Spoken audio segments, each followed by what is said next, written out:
বর্তমানে প্রেমিক প্রেমিকা একে অপরের কাছে কিছু দাবি রাখে, এটা স্বাভাবিক। অনেক সময় অনেকেই এমন কিছু আবদার করে বসেন যা সঙ্গীকে বিব্রত অবস্থায় ফেলে দেয়। উদাহরণ হিসেবে বলা যায়, অনেকেই সঙ্গীর কাছে তার সামাজিক যোগাযোগ মাধ্যমের পাসওয়ার্ড চান। এতে সঙ্গী যেমন বিব্রত হন, তেমনি বিশ্বাসের ঘাটতিও বাড়ে। ভারতীয় মনোবিদদের মতে আসলে প্রেমের সম্পর্ক অনেক রকম রসায়ন কাজ করে। বিশেষ করে পুরুষতান্ত্রিক সমাজে এখনও অনেক পুরুষই তাদের স্ত্রী কিংবা প্রেমিকাকে নিজের অধীনস্থ মনে করেন, ভাবেন তাদের কোনো ব্যক্তিগত চাওয়া পাওয়া নিজস্ব পরিসর থাকতে পারে না।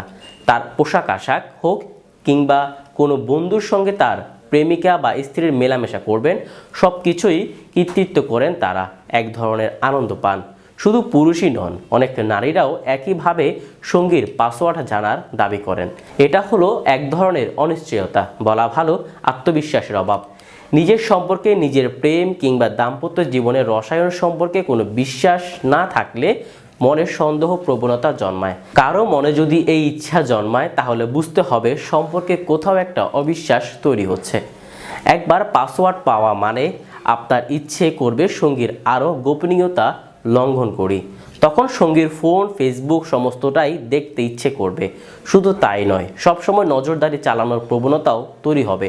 সম্পর্কে এমন মনোভাব রাখা মোটেও কাম্য নয়।